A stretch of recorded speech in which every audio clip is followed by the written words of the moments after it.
Ya todos sabréis, porque en más de una ocasión lo he comentado acerca de mi propia experiencia, que quizá mi primera convicción o mi primera conversión en mi vida fue a las Escrituras.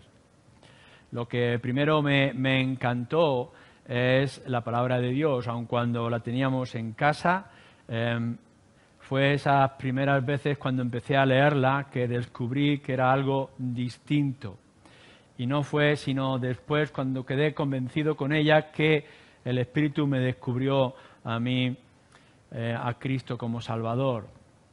Es por eso quizá que uno de los temas que más me ha gustado es siempre el valor, la razón, el sentido de la palabra de Dios, de principio a fin, su inspiración, pero también su aplicación en mi vida y todo lo que dice de principio a fin. Y en todos los diferentes textos que vemos acerca de la Escritura, de la inspiración, de la razón, tenemos aquí estos dos versículos, el versículo 30 y versículo 31, que están dentro de lo que sería el contexto que hemos visto. Tomás ha dudado acerca de la resurrección de Jesús por la sorpresa, por lo grande, por lo significativo que era aquello, pero al final, cuando ha visto las evidencias, es decir, vio las heridas y pudo tocar, el Señor le dice: porque has visto, has creído, bienaventurados los que no vieron y creyeron. Y este libro se ha escrito para que crean. Este es el contexto. Pero también, como si fuera una especie de paréntesis que hace Juan, después va a continuar con otros episodios y conversaciones hasta la ascensión de Jesús, terminando el capítulo 21, versículo 24 y 25, también con palabras importantes. Dice el 25: y hay también otras muchas cosas que hizo Jesús, las cuales, si se escribieran una por una, pienso que ni aún en el mundo cabrían los libros que se habrían de escribir. Amén. Y con esto termina su evangelio. Es en este contexto y es en este lugar donde tendremos que colocar las Escrituras. Y de una manera particular al Evangelio de Juan, o Evangelio según Juan, pero también con un sentido más amplio para toda la palabra de Dios. Dos asuntos concretos quiero que tratemos a la luz de estos dos versículos: la composición del Evangelio, al menos, y la razón de este libro. Y que podamos ver cuán importante es el valor que le damos y el sentido que tienen las Escrituras para el tiempo en que nos encontramos hoy también. La composición del libro. Claro está, enseguida nos viene cuando leemos los versículos: hizo además Jesús muchas otras señales en presencia de sus discípulos. Por tanto, lo que el Evangelio va a tratar y ha tratado, y lo hemos podido ver a lo largo de todos estos meses, bastantes meses, son los hechos de Jesús como señales. No es únicamente que hubo unos hechos que han sido narrados, sino que ha habido unos hechos que son señales. Señales, sabemos lo que esto significa, indican una dirección a seguir. Así que Juan lo que ha estado haciendo y lo que vosotros tenéis en el libro del Evangelio son hechos concretos o enseñanzas concretas que indican una dirección. La dirección está puesta en estos mismos versículos y en el contexto en que nos encontramos, que es el Señor Jesucristo y Él como Hijo de Dios, el Mesías y por tanto Dios. Dios mío, Señor mío, que dice Tomás. Esto es lo que arranca estos versículos. Así que cuando vosotros leéis el Evangelio de Juan y podéis leer otras partes de las Escrituras, no estáis viendo únicamente unos acontecimientos históricos que puedan ser interesantes, que lo son. No es únicamente que hubo milagros, sino que estos milagros indican algo mucho más importante, Por eso nos encontramos en algunos lugares, en el Evangelio o en otros evangelios, que nos dice quién es este hombre, qué es lo que tenemos delante de nosotros que es capaz de hacer estas cosas. Y pensaban y meditaban en su corazón, como también nos dice acerca de la misma María, su madre. Pero no únicamente es que nosotros tenemos estas señales como milagros, siempre nos llama más la atención.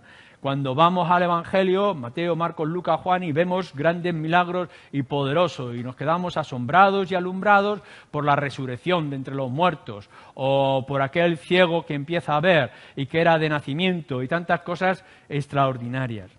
Pero también son señales algunas otras cosas como la mujer adúltera que fue encontrada en pecado. Recordáis que fue traída una mujer descubierta en adulterio y con esto quieren tentar a Jesús, y cómo Jesús resuelve este asunto, diciéndole: si hay alguno que esté sin pecado, que tire la primera piedra. Y todos en su conciencia fueron rendidos después de ver las palabras escritas en el suelo, y diciéndole a esta mujer: ve y no peques más.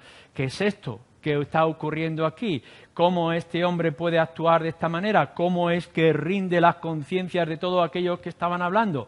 Señales que nos estaban indicando. O podemos ver la entrada triunfal mientras Jerusalén. Algunos lo quieren matar, quieren quitarle la vida porque les estorba, fariseos y algunos otros. Y mientras la ciudad está en revuelo para matarle, nuestro Señor Jesucristo entra triunfante en Jerusalén, e incluso los niños salen con ramas para recibirle: Hosana, Hosana, bendito el que viene en el nombre del Señor, el nombre de Yahvé. Esto es extraordinario. Solamente unas horas después, el Señor Jesús va a ser crucificado en una cruz, y la gran multitud le dice: crucifícale. Pero no pensemos que esto está gobernado, este mundo estaba gobernado por el imperio de la violencia o del rechazo a Cristo. Cristo es el Rey, y por tanto puede hacer que toda una ciudad, aunque luego le condenen, le rindan pleitesía y lo reconocen. Esto son señales. ¿Con qué autoridad nuestro Señor Jesucristo puede entrar en el templo y expulsar con un látigo a todos aquellos que estaban comerciando, acusándoles de que habéis convertido la casa de mi Padre en una casa de ladrones, la casa de oración en casa de ladrones? Evangelio de Juan, capítulo 8, versículo 58. Antes de que Abraham fuese, yo soy. ¿Cómo puede este hombre decir estas cosas? Tanto tiempo se ha levantado, se ha necesitado para levantar el templo, y este hombre lo puede levantar una vez más en 3 días. ¿Qué es lo que esto está significando? Señales, señales, constantemente. Las palabras, instrucciones, las indicaciones de nuestro Señor Jesucristo nos tienen que llevar a una dirección. Es, por tanto, muy importante que cuando vosotros leáis cualquier texto de las Escrituras, y en particular este Evangelio de Juan, que no quedéis únicamente en el acontecimiento o en las palabras, sino dónde os está guiando, a dónde os lleva. Y lógicamente nos va a llevar a la rendición, como hace Tomás: Señor mío y Dios mío. La otra cosa que nos dice acerca de la composición es que está escrito aquello que los discípulos vieron. Dice: hizo además Jesús muchas otras señales en presencia de sus discípulos, las cuales no están escritas en este libro. Nunca se hizo ninguna cosa del Señor Jesucristo en secreto.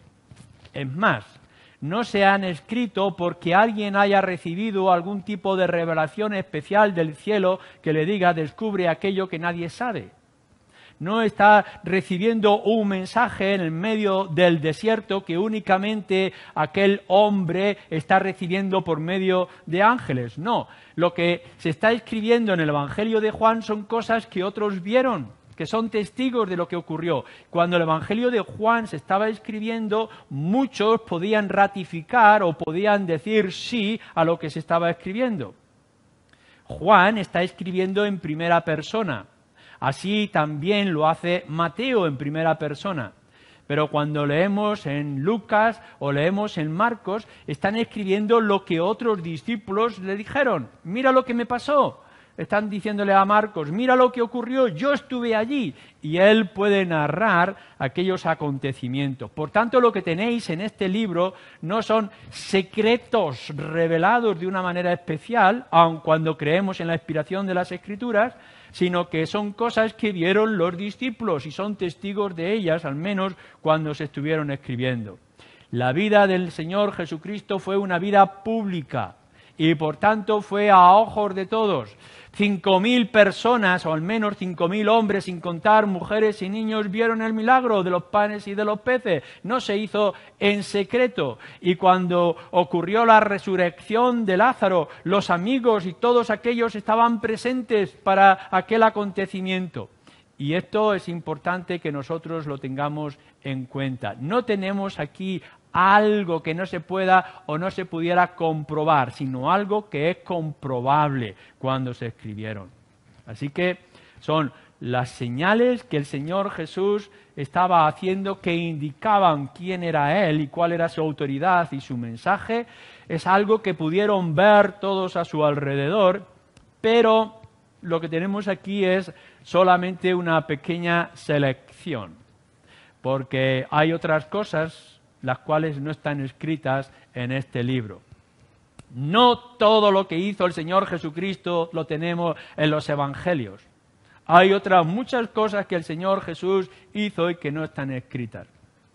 No se pueden decir todas, como nos dice en el capítulo 21 al final, porque no habría libros suficientes para narrar todos los acontecimientos de nuestro Señor Jesús en aquellos 3 años o cerca de 3 años. Pero estas se han escrito con una razón específica. Así que cuando vosotros leéis Juan no quiere abarcar un periodo con todos sus detalles, sino que está haciendo una selección de enseñanzas y aplicación de esas enseñanzas y de milagros como indicación de algo más importante que nosotros, los lectores, debemos de descubrir. Pero solamente es una selección.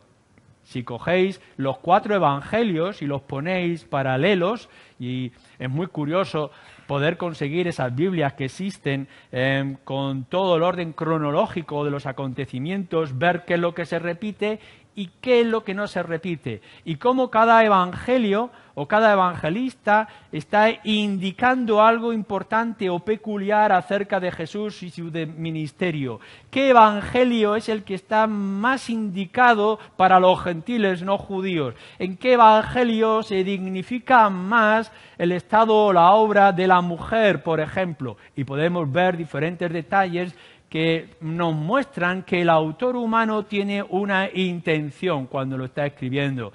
Y el autor humano, Juan, guiado por el Espíritu, tiene una intención concreta en esta selección de hechos.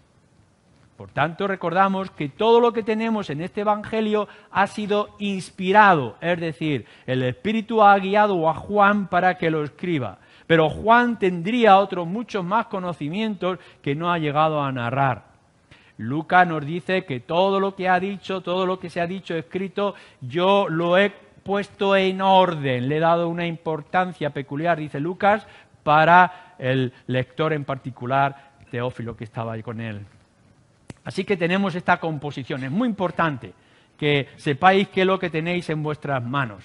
¿Qué es lo que leéis? ¿Por qué lo estudiáis? ¿A dónde os tiene que llevar?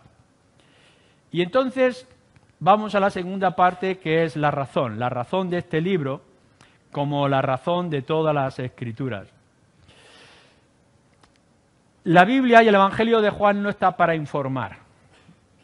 Para eso tenéis Wikipedia. La Biblia tiene otra razón, otra indicación. No es una mera información teórica de acontecimientos, unos hechos históricos. No es una obra de arte. No está aquí para que podamos admirar qué bueno y hermoso es este libro. Para eso tenéis El Quijote de la Mancha o la Eneida. Este libro tiene otras razones mucho más importantes.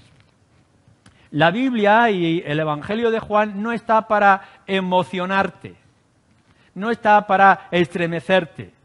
Para eso vas y miras Heidi. Lo que nosotros tenemos en este libro es algo mucho más distinto.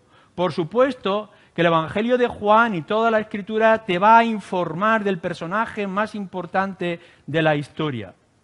Y que lo ha hecho de una manera sorprendente y artística. Y si no, leer los Salmos una vez más, o los Cantar de Cantares y tantos otros pasajes de las Escrituras. Por supuesto que es una obra de arte.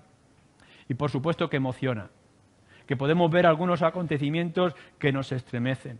Pero estas no son las razones más importantes por las cuales fue dado este libro y por las cuales tú debes de leer este libro. Juan nos dice de una manera muy concreta y muy directa la razón por la cual tú tienes el Evangelio de Juan y lo podemos aplicar del Génesis a Apocalipsis. Pero versículo 31, pero estas cosas se han escrito ¿para qué? Para que creáis que Jesús es el Cristo, el Hijo de Dios, y para que creyendo tengáis vida en su nombre. Es decir, todas esas obras de Cristo y palabras que son señales que han sido establecidas por Él.